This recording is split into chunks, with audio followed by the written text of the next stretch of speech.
sætte det i værk.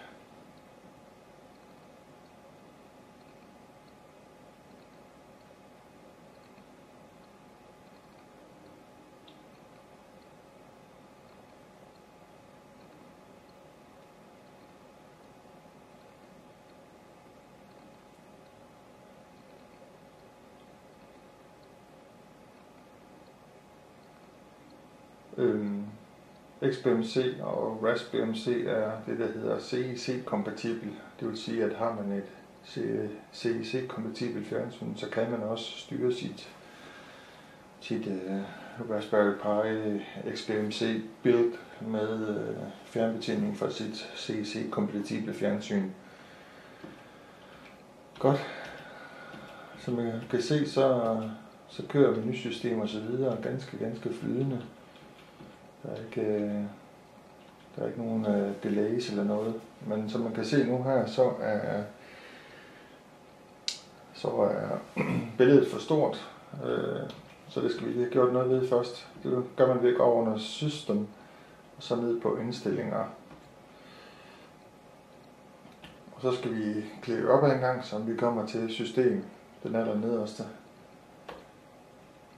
Og herinde, der kan man vælge, hvilken opløsning man vil køre. Jeg kører nu på nuværende tidspunkt 1920x1080p i 50 Hz. Og det er ganske enkelt bare at ændre her, og så vente lidt, og så, hvis man nu vil lave det om. Så skal vi hernede på det, der hedder kalibrere skærmareal.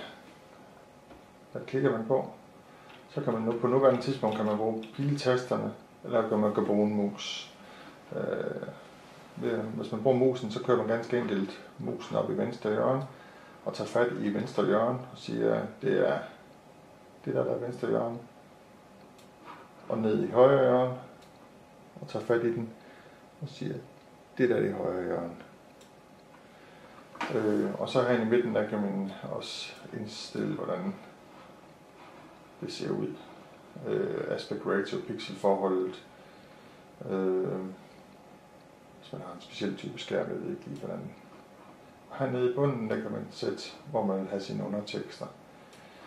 Hvis man bruger det ved hjælp af piltasterne, så skal man klikke højre og venstre her, op og ned på piltasterne på tastaturet, indtil man er det rigtige sted. Tryk Enter, så skifter den automatisk ned til højre, tryk Enter, så skifter den til undertekster, og tryk Enter, så skifter den til det her. Men det bliver den så ved med. Hvis man vil ud af det her herfra, så skal man enten trykke på Escape på tastaturet, eller på højre musetast, så kommer man ud. Og vupti, så er skærmen installeret, eller initialiseret til den rigtige størrelse. Det er alt, vi skal lave om herinde. Så trykker jeg på Escape en gang for at komme en tak ud. Så skal vi op under udseende og klik.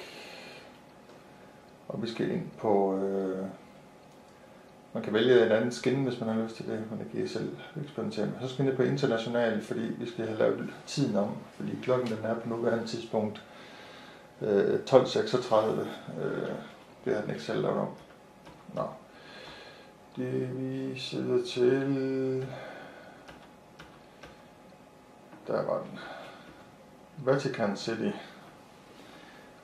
Den kører samme tidszone som os, så klokken er på nuværende tidspunkt 12.37. Jeg ved ikke, om man kan se det på skærmen. Jeg kan prøve at ændre lidt. 12.37, det står heroppe i højre hjørne.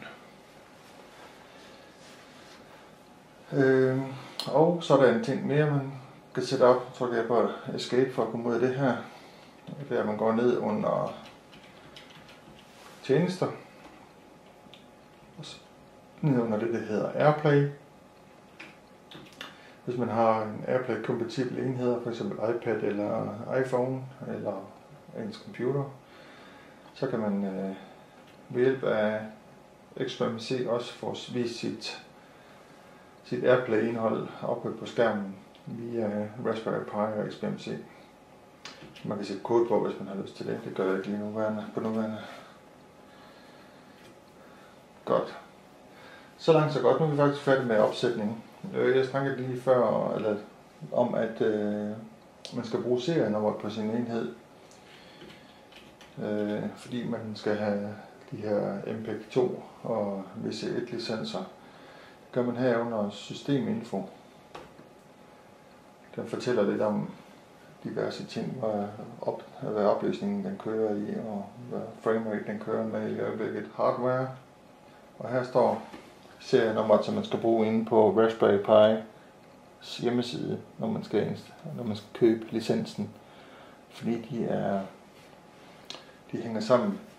Serienummeret på kortet og licenserne hænger sammen. Så når man køber en licens, så passer det til det kort og ikke til andre kort.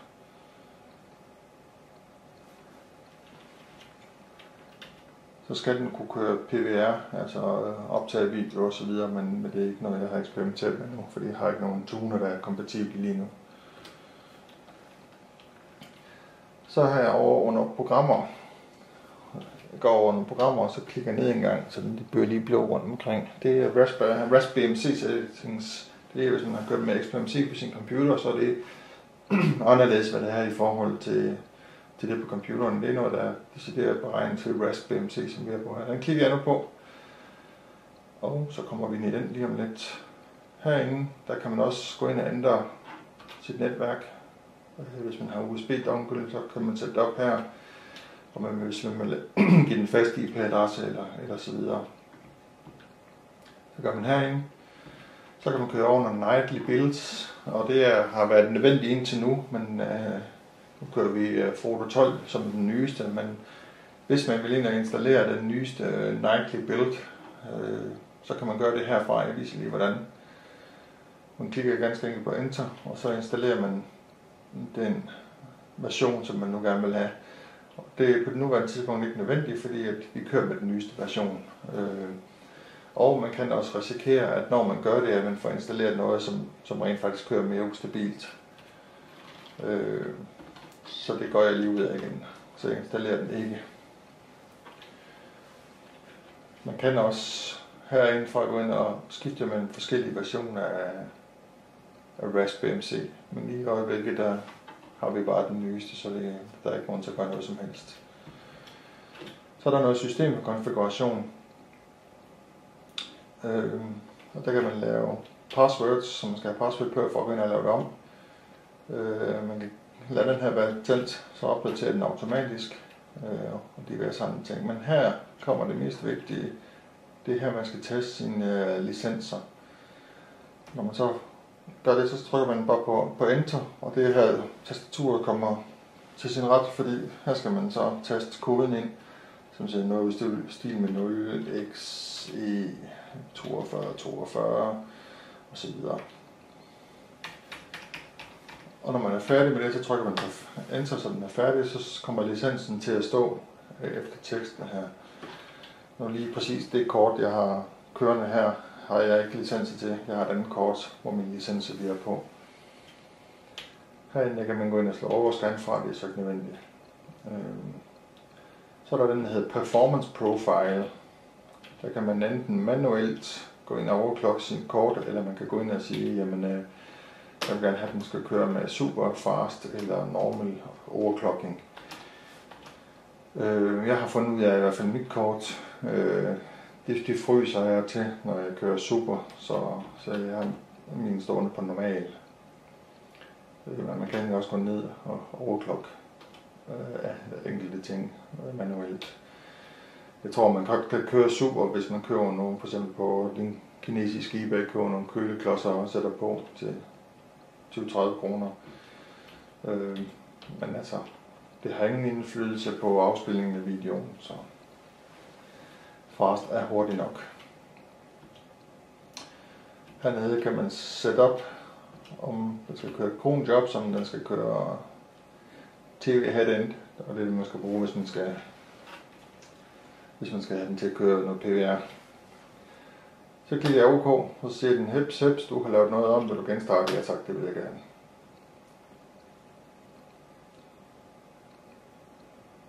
Så får jeg også boot-tiden at se nu, den starter op nu, cirka. Så kan I se, hvor lang tid det tager om at starte Raspberry MC.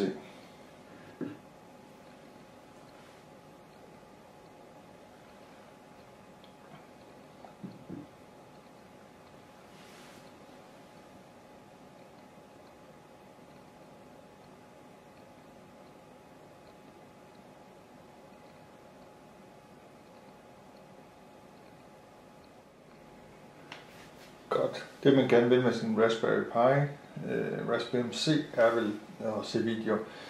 Så der kan man ved at gå hen under videoer og filer.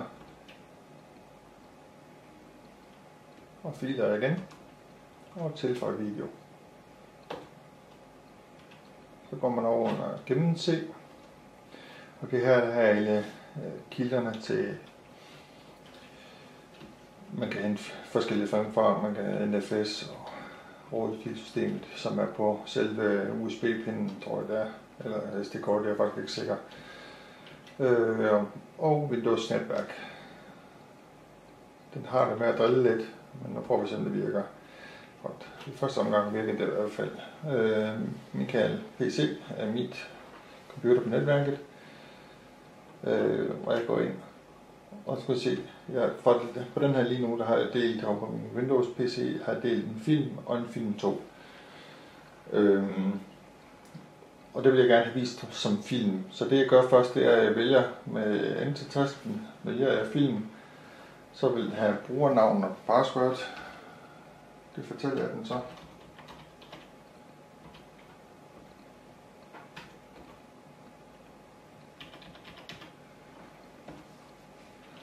Og at den skal huske den. Klikker OK. Så viser den så de mapper, der nu er inde i den mappe. Det man kan gøre herfra, det er at trykke til venstre på piletasten. Så kommer den direkte ned på OK. Og så trykker jeg Enter. Så nu har jeg så her første ting, der skal være med i den mappe, jeg laver nu. Det vil sige, at jeg har en kilde her nu, der hedder film, som kommer til at ligge under navnet film. Så det jeg gerne vil nu, det er, at jeg vil tilføje en mappe, der hedder film 2, som ligger på et andet drev. Så jeg laver et tilføj her, så kommer der en nyt sted, man kan taste en kilde ind. Det man kan nu, det er, det kan jeg vise i stedet for at gå tilbage og gennemse igen. Det kan man selvfølgelig også, man kan tage fra en helt anden, man kan tage fra en NAS for eksempel, hvis det er det man vil. Men lige nu, der vil vi bare gerne have en under og sige tilføje. Så jeg viser lige, hvad man gør det manuelt. Det gør man ved at trykke på Enter her. Og så husker vi lige, hvad mappen ellers hed. Så trykker jeg Enter, så skriver man smp kolon slash Michael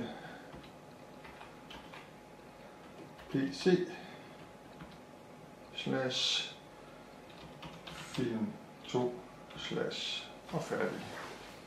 Så nu har vi to forskellige kilder til den her liste, der hedder film.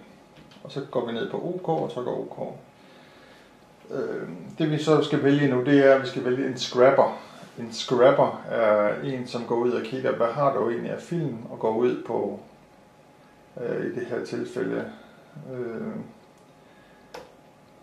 så er det film her, The Movie Database, og her kan man hente andre scrapper og bruge dem, hvis man gerne vil det. Så det den gør, det er simpelthen går ned på din harddisk og kigger, hvad har du af film, så laver den en filmmappe, som vi ser lidt senere. Vi vælger det lige nu. Men man skal vide, at mens den scrapper, så kører Raspberry Pi ikke særlig godt, fordi både netværket og processoren har nok at se til. Så det jeg gør nu her, det er at sige, at jeg vil gerne bruge The Movie Database, og at filmen ligger i separate mapper, der matcher til filmens titel. Og så fortsætter jeg ned på OK. Og så spørger den, vil du opdatere info for alle emner i denne sti? Og ja, det vil jeg gerne. Så det den gør nu, det er, at den opretter den mappe, der hedder film, som vi kaldte den derinde, som så indeholder to forskellige destinationer. Og så begynder den så her ved højre hjørne og indekserer alle mine film. Og det lader jeg den så lige gøre, og så fortsætter vi lige, når den er færdig.